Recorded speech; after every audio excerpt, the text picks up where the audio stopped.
अस्सलामुअलैकुम। स्टेनोग्राफ़र मोहम्मद आसिफ़।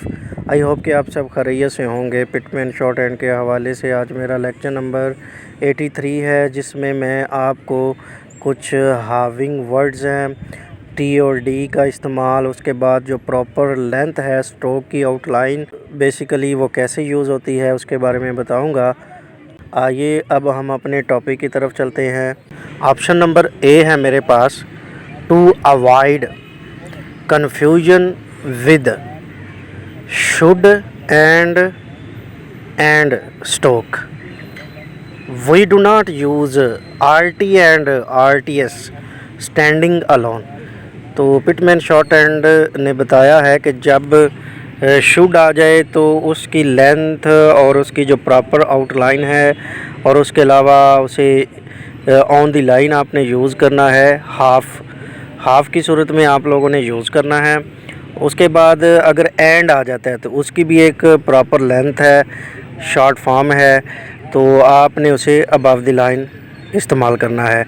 यानी आपने इसे अलग अलग सेपरेट लिखना है। मेन इनकी जो शक्ल है, जो शेप है, वो बिल्कुल सेम है, एक जैसी है। यानी नीचे से ऊपर की तरफ या अपर साइड हम इसे लिखेंगे, ठीक है। और क्योंकि डाउन साइड ऊपर से नीचे की तरफ हम नहीं लिखते, यानी शुड है तो शुड भी आपने ऑन द लाइन जब लिखना है तो लाइन से ऊपर की तरफ आपने इसको लिखना है, यानी ऊपर से नीचे की तरफ नहीं लिखना। इस बात को आपने लाजमी समझना है। उसके बाद जो एंड है, एंड भी ऐसे ही है, तो एंड भी आपने अबव द लाइन और नीचे से अबव आपने इसे राइट करना है शॉर्ट हैंड में, तो आपने इसे अलग अलग लिखना है। अगर यही सेम शक्ल शुड बोला गया तो आपने अबव द लाइन लिखा, तो इसका मतलब है वो एंड पढ़ा जाएगा, ना कि शुड पढ़ा जाएगा। मैं दोबारा फिर कहता हूँ कि आपने जो शुड है वो लाइन से ऊपर स्टार्ट करना है और ऊपर की तरफ जाना है, ठीक है। ऑन द लाइन स्टार्ट करके आपने इसे ऊपर की तरफ ये स्ट्रोक बनानी है, नीचे से ऊपर की तरफ ये जो डंडा है जाएगा, मेन जो ये स्ट्रोक है। इसी तरह आगे जो एंड है, एंड अबव द लाइन लिखा जाएगा और ये भी नीचे से ऊपर की तरफ आपने लिखना है। इस चीज़ का आपने ख्याल रखना है। उसके बाद ये RT और RTS स्टैंडिंग अलोन, तो इसी चीज़ को अगर हम हाफ़ कर देंगे तो आपने अलग से इसे, क्योंकि ऑलरेडी हम टी और डी जो स्ट्रोक है, हाल्विंग वर्ड हम पीछे पढ़ चुके हैं कि अगर हम उसे हाफ़ करेंगे ना तो वो टी और डी की आवाज़ देंगे, तो ये आपने इसको भी अलग समझना है। देयरफॉर वी राइट, तो इसलिए हम इसे लिखते हैं जैसे ये मेरे पास नीचे रेट है, ठीक है। रेट क्योंकि लॉन्ग वावल ए की आवाज़ आ रही है, आर अपवर्ड कर देंगे और टी इस्तेमाल करेंगे, ठीक है। और ये ऑन दी लाइन स्ट्रोक आएगी, इसकी जो आउटलाइन है ऑन दी लाइन बनेगी, ठीक है। आर अपवर्ड इस्तेमाल करेंगे। इसी तरह ये मैंने शुड बताया है, ऑन दी लाइन ये आउटलाइन लिखेंगे, लेकिन हम इसे अपवर्ड लिखेंगे, ठीक है। अपवर्ड से स्टार्ट होगी और एंड है, आपने इसे भी अपवर्ड यूज़ करना है। उसके बाद रेट्स है, तो आर अपवर्ड और क्या करेंगे, टी या सर्कल रेट्स आ जाएगा। उसके बाद राइट है, फिर राइट्स है, तो राइट के लिए आपने आई वाला जो डिफ्थोंग है वो इस्तेमाल करना है। उसके बाद राइट्स के लिए भी आपने आई वाला डिफ्थोंग है वो इस्तेमाल करना है। उसके बाद मेरे पास है राइट, तो आप देखें राइट्स और राइट में दोनों जो स्ट्रोक हैं, आउटलाइन है, बिल्कुल सेम है, एक जैसी बनी हुई है। लेकिन आपने जब इसकी प्रोनाउंस करना है, जब आपने इसे इंग्लिश में कन्वर्ट करना है, तो उस वक़्त आपने इसे अलग से समझना है, अंडरस्टैंड करना है कि अब कौन सा राइट यहाँ पे लिखा जाएगा, ठीक है। क्योंकि दूसरे राइट का मतलब होता है हक, ठीक है, सही, और इस राइट का मतलब होता है लिखना, ठीक है। उसके बाद आगे हम चलते हैं। आगे रोट है, आर अपवर्ड, लॉन्ग वावल ओ और टी की आवाज़ आ रही है, तो रोट इस्तेमाल करेंगे, ठीक है। उसके बाद है रूट।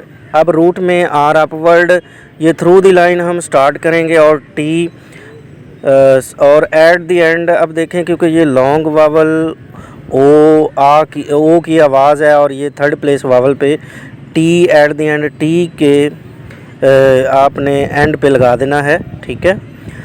इसी तरह आगे हम ऑप्शन नंबर बी है, इन सर्टन वर्ड्स ख़ास ऐसे अल्फाज आ जाते हैं where the proper length of a halved stroke, लेकिन उनकी जो लेंथ जो प्रॉपर मीन आउटलाइन बनाई जाएगी वो हाफ की सूरत में तो होगी, वुड नॉट क्लियरली शो, लेकिन उससे क्लियरली मतलब शो नहीं करेंगे। मतलब ये है कि जब वो आउटलाइन डालेंगे, आउटलाइन राइट करेंगे, लिखेंगे, तो उस वक़्त वो बिल्कुल हाफ की सूरत में तो आपको नज़र आएगी, लेकिन जो क्लियरली शो नहीं होगा। क्लियरली शो क्या नहीं होगा, ये एफ़ अगर डाला है ये भी हाफ है, अगर के डाला है वो भी, और टी के, मतलब एक उसकी प्रॉपर जो लेंथ है वो पूरी लिखी जाएगी, स्ट्रोक जो आउटलाइन है वो प्रॉपर पूरी बनाई जाएगी। लेकिन जब उसको हम लिखेंगे आउटलाइन की सूरत में तो वो ऐसे होगा जैसे ये हाफ वर्डिंग हाफ स्ट्रोक के साथ लिखा गया है। जैसे आगे वो कहता है the halving principle is not employed, तो आपने उस पर एम्प्लॉय नहीं करना, जो उसका असूल है हावलिंग का, आपने ये अंडरस्टैंड नहीं करना कि ये आउटलाइन आधी आधी लिखी गई है, मतलब पूरी नहीं लिखी, लेकिन उसकी लेंथ जो है वो प्रॉपर लिखेंगे आप। तो जैसे ये मेरे पास है फैक्ट, जैसे ये मेरे पास फैक्ट है तो फैक्ट में देखें एफ़ के टी पूरा लिखा गया है, तो इसकी जो लेंथ है वो प्रॉपर लिखी गई है, लेकिन ये लेंथ तो प्रॉपर लिखी गई है और ये क्लियरली आउटलाइन ये शो नहीं हो रही कि ये हाविंग की सूरत में है, मतलब हाफ की सूरत में है या पूरी लिखी गई है। हकीकत में इसकी प्रॉपर लेंथ है और ये हाविंग की सूरत में नहीं लिखी गई। आपने इसको इस तरह अंडरस्टैंड करना है। उसके बाद जैसे इफ़ेक्ट है, और फैक्ट और इफ़ेक्ट में देखें ई शॉर्ट फॉर्म ई है, ऑन द लाइन स्टार्ट होगी, शॉर्ट वावल ई है। शॉर्ट वावल ई के मतलब हम अच्छे से पढ़ चुके हैं, तो क्योंकि ये ऑन द लाइन इस्तेमाल होता है और लिहाजा जो आउटलाइन है वो भी ऑन द लाइन लिखी जाएगी इफ़ेक्ट की। उसके बाद लाइक्ड, अब यहाँ पे आई का डिफ्थोंग है, ये भी इस्तेमाल हो रहा है, तो आपने लाजमी लिखना है एल अपवर्ड के और डी, ठीक है, लाइक्ड। उसके बाद डी नहीं सॉरी टी, ठीक है। उसके बाद मेरे पास लोकेट है, तो लोकेट के लिए आपने एल अपवर्ड के और टी पूरा इस्तेमाल करना है। उसके बाद मिनट है, मिनट एम एन और आई का आपने शॉर्ट वावल आई भी लगा देना है और टी एट द एंड वो भी लगा देना है मिनट के लिए। और उसके बाद सेलेक्ट है, एस एल अपवर्ड के और टी सेलेक्ट के लिए।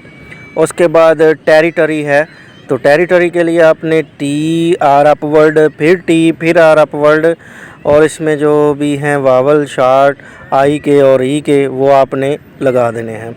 उसके बाद मेरे पास है टू नाइट। अब टू नाइट, अब देखें टू तो वैसे हमने ऑलरेडी छोटा सा ऑन दी लाइन सीखा हुआ है, लेकिन जब टू नाइट आ जाए, इन टू आ जाए, तो उस वक़्त इसकी शेप चेंज हो जाती है। तो टू के लिए आपने क्या करना है, टी पूरा एन पूरा और फिर टी पूरा लगा देना है, और आई का नाइट के लिए डिफ्थोंग भी लगा देना है। उसके बाद मेरे पास ऑप्शन नंबर सी है, when a final vowel flows T R D.